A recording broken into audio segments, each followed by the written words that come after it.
TV5 ఆయన ఈయనేమో మరి టీడీ బోర్డు చైర్మన్ గారు మహానుభావుడు. టీడీటీ బోర్డు చైర్మన్ అంటే ఒక పవిత్రమైనటువంటి స్థానం. ఆ స్థానంలో కూర్చున్నాడు. ఆయన కూర్చున్న టీవీ ఛానల్లో ఎంత తప్పుడు ప్రచారం చేస్తుందంటే అది కూడా అంతే, తానా తందానా. అప్రూవర్గా మారిన టీటీడీ మాజీ ఈఓ ధర్మారెడ్డి అప్రూవర్గా మారిపోయాడంట. అంతా కూడా సుబ్బారెడ్డి మీద చెప్పేశాయంట. ఇద్దరు అనుకుని మాట్లాడుతున్నాడు, రాధాకృష్ణను ఈయన టీడీ బోర్డు చైర్మన్. అప్రూవర్గా మారిన టీడీ చైర్మన్ ధర్మారెడ్డి. ఏం ప్రయోజనం వచ్చిందా? బిఆర్ నాయుడు ఒక పవిత్రమైన స్థానంలో ఉన్నావు కదా, చాలా పాపాలు చేసావు ఇంతకుముందు. ఆ స్థానంలోకి వచ్చిన తర్వాత అయినా సరే పాపాలు మానవయ్యా, ఉన్నదున్నట్టు చెప్పే ప్రయత్నం చేయండి.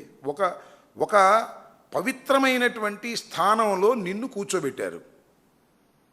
కనకపు సింహాసనమున సునకము కూర్చోబెట్టినట్టుగా ఒక పవిత్రమైన స్థానంలో చంద్రబాబు నాయుడు నిన్ను కూర్చోబెట్టాడు, ఒక దైవ సన్నిధిలో. టీవీ5లో ఎలాంటి వార్తలు వేస్తామంటే నాకు అర్థం కాదు. అంటే నీకు రాజకీయ కక్ష తీర్చుకోవడానికి నీ ఛానలు నీ పదవిని ఉపయోగించుకునేటటువంటి దౌర్భాగ్యమైన పరిస్థితికి నువ్వు దిగజారిపోయావు. సంప్రదింపులు జరిగినట్టు ధర్మారెడ్డి ఒప్పుకున్నాడంట. ధర్మారెడ్డి గారు బయటకు వచ్చిన తర్వాత మీడియా పీపుల్ అందరూ అడుగుతారు కదా సహజంగా. మీడియా పీపుల్ అడిగారు, ఏంటి సార్ ఏం జరిగిందంటే, దైవాన్ని అడ్డం పెట్టుకొని కొన్ని ఛానల్స్ తప్పుడు ప్రచారం చేస్తున్నాయి, ఇది ధర్మం కాదు, ఇది అన్యాయం అని ఆయన చెప్పాడు. మరి ఇవన్నీ ఏంటి నాకు కథలు అర్థం కాదు.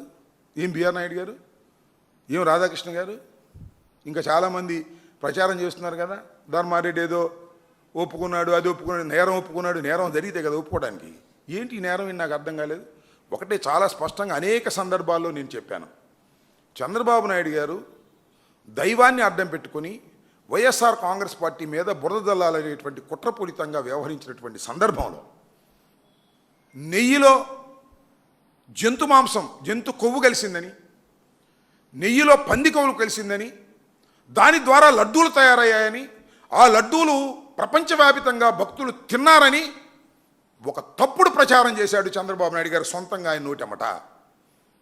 దీన్ని సుప్రీంకోర్టు కూడా ఆధారాలు లేకుండా ఒక ముఖ్యమంత్రి ఎలా మాట్లాడతాడు, ఒక పవిత్రమైనటువంటి లడ్డూ గురించి, హిందువులకు అతి పవిత్రంగా భావించేటటువంటి వెంకటేశ్వర స్వామి ప్రసాదం గురించి ఎలా మాట్లాడతాడు అని నిలదీశారు. అంతేకాదు, ఆ ఈఓ శ్యామలరావు గారు ఆ రోజు చాలా స్పష్టంగా చెప్పాడు, కల్తీ నెయ్యిని వాడలేదు మేము, నెయ్యిలో కొన్ని అనుమానాలు వస్తే తిరిగి పంపించేశామని చెప్పాడు. పంపించింది మొదటిసారా? కాదే. చంద్రబాబు నాయుడు గారి టైంలోనూ పంపించేశారు,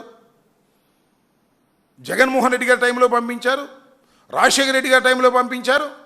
ఏదైనా ఒక లడ్డూ తయారీకి నెయ్యి సరఫరా జరిగినప్పుడు ఏ కంపెనీ సరఫరా ఇచ్చినప్పటికీ కూడా ఆ సరఫరాలో నాణ్యతను చెక్ చేసేటటువంటి ఒక మిషనరీ కింద ఉంది. ఆ నాణ్యత కరెక్ట్గా ఉందన్న తర్వాతే అది కొండ మీదకి వెళ్తుంది. నాణ్యత లేదు అని సర్టిఫికేట్ వస్తే వెనక్కి పంపుతారు. ఇలా అనేక సందర్భాల్లో వెనక్కు పంపినటువంటి సందర్భాలు ఉన్నాయి.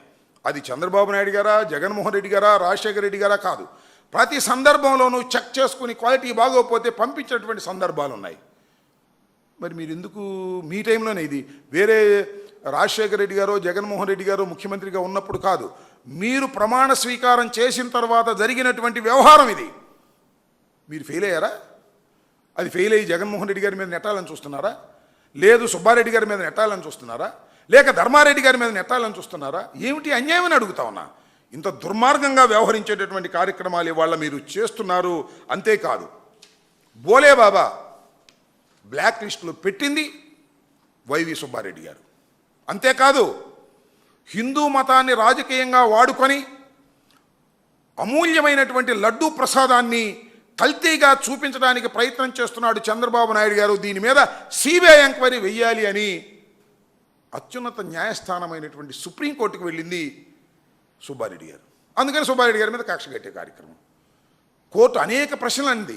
మీ ఈవో వాడలేదని చెప్తే నువ్వు వాడిందని ఎలా చెప్తావని ముఖ్యమంత్రిని నిలదీసింది. అందుకని ముఖ్యమంత్రి ఇప్పుడు ఏం మాట్లాడు, వాళ్ళ చేత ఎవరి చేత మాట్లాడిస్తాడు, ఎవరి చేత ఆంధ్రజ్యోతి చేత మాట్లాడిస్తాడు, ఈనాడు చేత మాట్లాడిస్తాడు, ఆయనకు చిన్న చిన్న యూట్యూబుల చేత మాట్లాడిస్తాడు, ధర్మారెడ్డి ఒప్పేసుకున్నాడని మాట్లాడిస్తారు. ఇలాంటి దుర్మార్గమైన ఆలోచనలు చేసేటటువంటి క్రమంలో ఇవాళ నారా చంద్రబాబు నాయుడు గారు ఉన్నారని ఈ సందర్భంగా నేను చెప్పదలుచుకున్నాను. ఇంకోటి కూడా నేను చెప్తున్నా, పారామీటర్స్ విషయంలో, నెయ్యి సరఫరా విషయంలో పారామీటర్స్ నిర్ణయించేటటువంటి క్రమంలో 2016లో 8 పారామీటర్స్ ఉన్నాయి. అదే 2019కి వచ్చేటప్పటికి 9 పారామీటర్స్ పెట్టాం. అదేవిధంగా 2023కి వచ్చేటప్పటికి 10 పారామీటర్లు, అలాగే 2024 వచ్చేసరికి 16 పారామీటర్లు. అంటే కండిషన్స్, క్వాలిటీని చెక్ చేసుకునేటటువంటి విధానాన్ని పగడ్బందీగా చేసినటువంటి ఘనత వైఎస్ఆర్ కాంగ్రెస్ పార్టీ అధికారంలో ఉన్నప్పుడు, వైవి సుబ్బారెడ్డి గారు చైర్మన్గా ఉన్నప్పుడు మాత్రమే ఈ క్వాలిటీ విషయంలో అతి జాగ్రత్తలు తీసుకున్నటువంటి సందర్భాన్ని కూడా ఈ సందర్భంగా నేను చెప్పదలుచుకున్నా. అలాంటిది ఇవాళ మీరు కల్తీ కలిసిపోయింది అని ప్రచారం చేసేటటువంటి కార్యక్రమాలు మీరు చేస్తున్నారు. అంతేకాదు, నిన్న కూడా సిబిఐ లేదు అడిగారని చెప్పారు. మరి ఎంతవరకు నిజమో మనకు తెలియదు, అది కూడా వాళ్ళు రాసిందే.